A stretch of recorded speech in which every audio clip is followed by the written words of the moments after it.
Hello everyone, this one is called The Quiet Revolution, and no sooner are those words out of my mouth and I'm not entirely satisfied with that title, but that is our title nonetheless.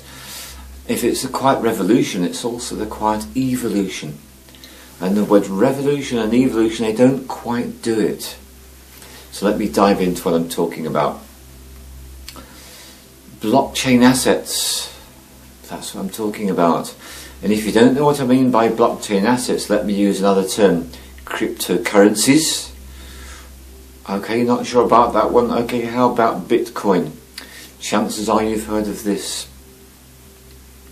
So, all the way back before 2012, there were a lot of people online communicating about the idea that the banking system was due to collapse. It was irretrievably corrupt. It served the elite, and there was a groundswell of opinion that people wanted to take control of their own finances. Well, actually, in that time before 2012, that quiet revolution had already begun. I struggle with this word revolution because revolution actually means something coming round again, and this isn't something coming round again. This is something brand new. And here's the crucial part of my film. I am so excited about this. Actually, this is the first time I've been this excited since 2008, which is when the Universal Soul Retriever was born.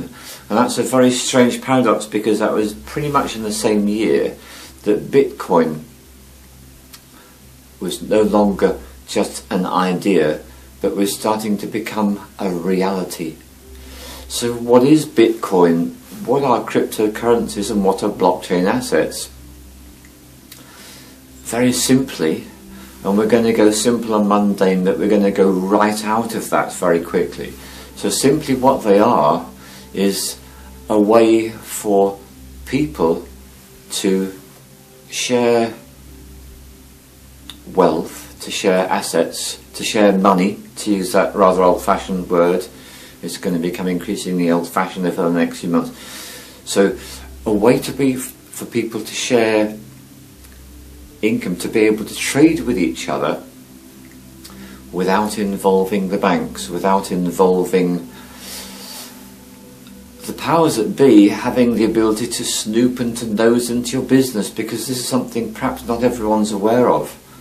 We have given up so many of our rights and freedoms in recent years, and now in more and more of the countries of the world, your governments, your organisations, they have the right to actually look into your finances, to find out what's going on, what you're spending your money on, and in certain cases, if they feel they wish to do so, they've actually got the right to be able to take away your money. In certain situations, they can actually seize your assets that you have in the bank. Strange and not what anybody wants. So these cryptocurrencies like Bitcoin were developed as a way for people to be able to trade with each other. And let's face it, this is where it all goes back to. It goes back to the idea that people want to trade. And that goes right back to barter. So the idea of barter is, I've got some eggs and you've got some tomatoes. We'd like to swap tomatoes for eggs, and then we can make ourselves each a tomato omelette. Simple example, right? And you go into ancient times when you think about the South Sea Islanders, and they did all their trading through shells. That was the currency they developed. And then he went into something which became popular really towards the end of the last millennium, called local exchange and trading systems. And this is where people created a local currency which they then used to form a group where once you're in that group you could make use of that currency to buy goods and services within the people in that area. And that became very popular in the 80s and 90s, and it largely died away.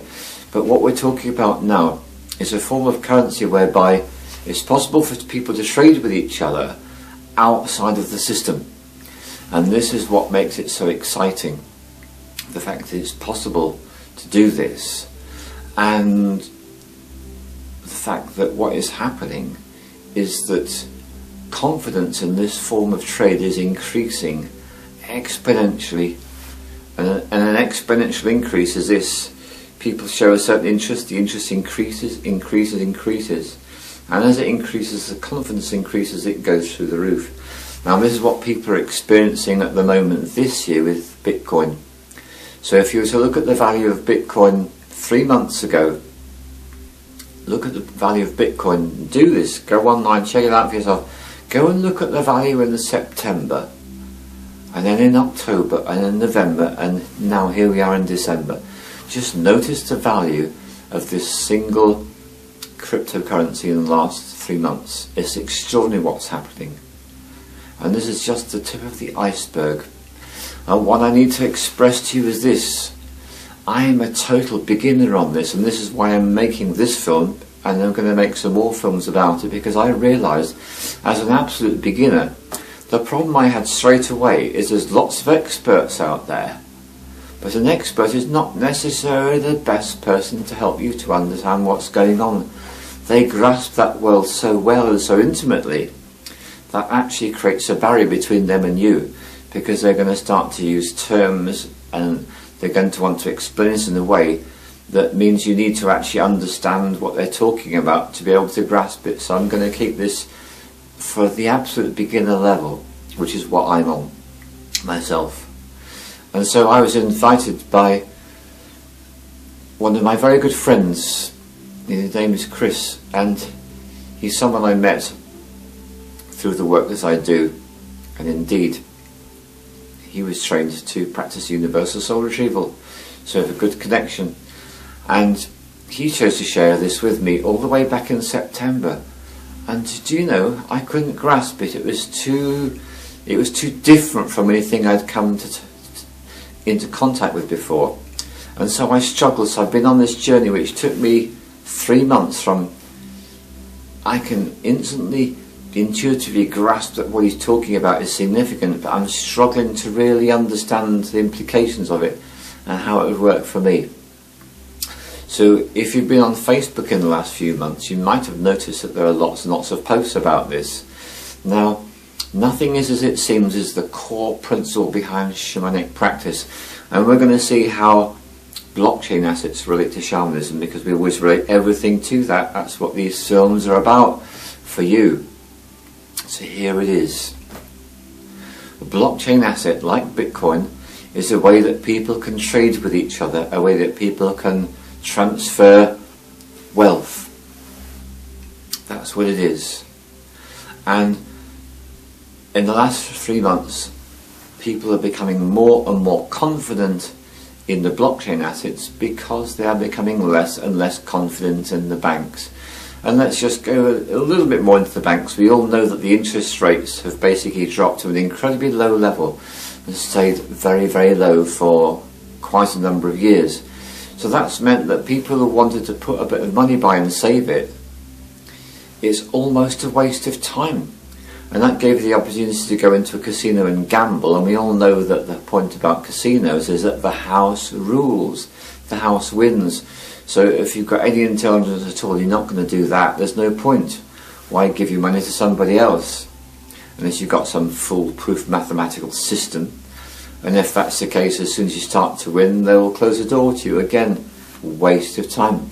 There's the stock markets, which are so volatile that doesn't seem like such a clever idea either.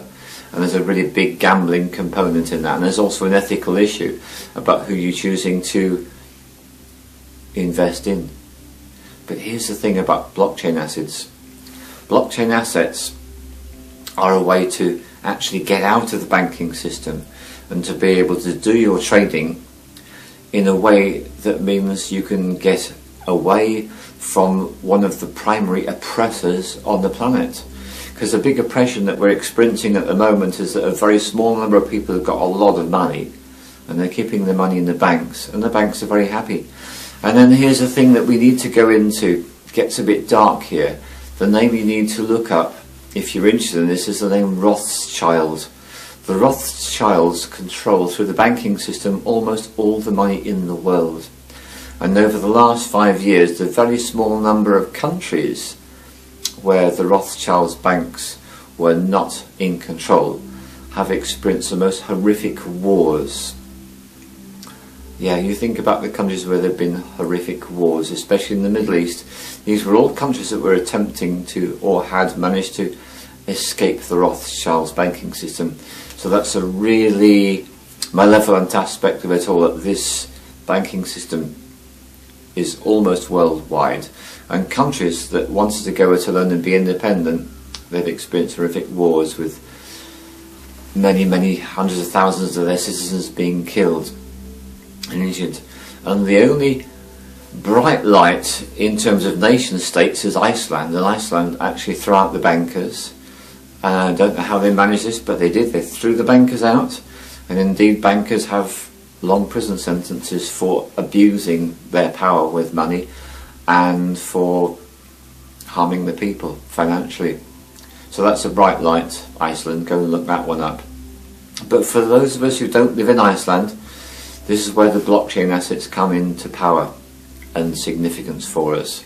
Because, so this is the outside view. The outside view is that what's happening is the value of Bitcoin is going up and up and up. And these other blockchain assets, these cryptocurrencies, this is what's happening, is they're increasing in value.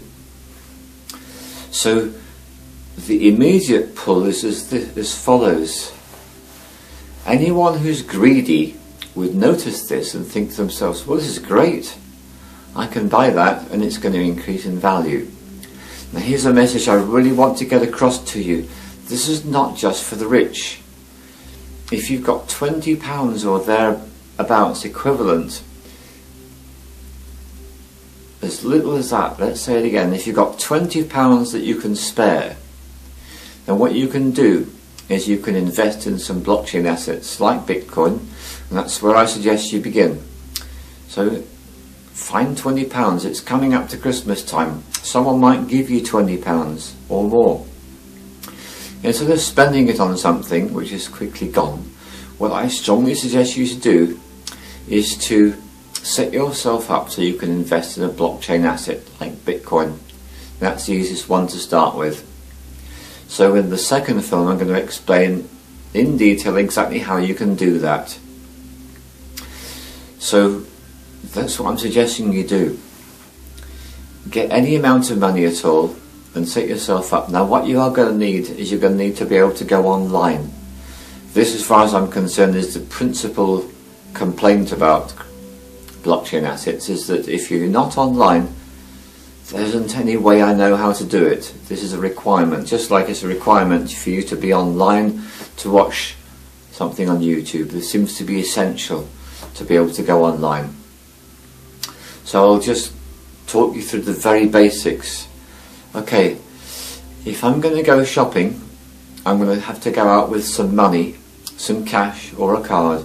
In order to do that, I need to take my wallet with me, don't I? Yeah, it's pretty obvious. Well, it's the same thing.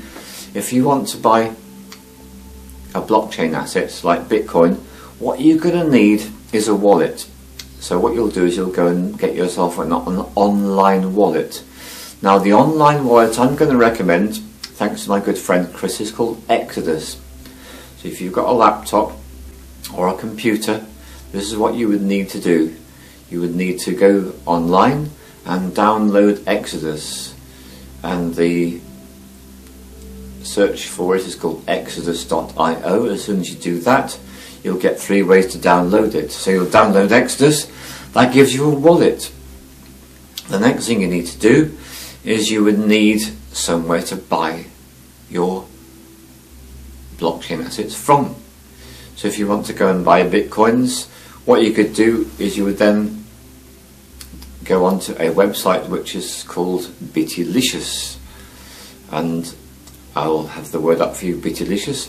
Well, here's another one for you, Coinbase, or I'll even give you another one, Sayfellow. So there you are, there's 3 places you can go and buy your Bitcoins from. These people are all going to require some form of verification in terms of identity, whether it's a passport or driving license, utility bill. They all want some way that they can verify who you are. So with these 2 things set up, there's the third thing you're going to need, and that's an online bank account. So as I say, this is my primary complaint about blockchain assets, is you do have to have all this in place. But once you've got it in place, an online bank account, a wallet which is online, and an online place to buy them from, then you can go ahead and get your blockchain assets. And if you've got as little as £20 in the bank, then you can make this happen for yourself. And in fact, what I invite you to do is to do what I did, which is to start small. Just go and use a little bit of money and translate it or transfer it into a blockchain asset. And then you can go online and you can just simply check the value. You could put something like a Bitcoin value chart into Google, and you can watch it in the last day, in the last week, in the last month, in the last 3 months, and you will see for yourself about the increase in value. So that's looking at things from what I would call the 3D conventional perspective. Here's a way that if you take some money, put it into this new form of currency, this blockchain asset, and if you want to know why I keep using this word blockchain asset, Google it, find out what the word means, and this will be your beginning of your own exploration to find out what this is all about, and you'll see it's increasing in value very, very rapidly. So that's really the end of part one. Now in part two we're going to go into the shamanic perspective on all this.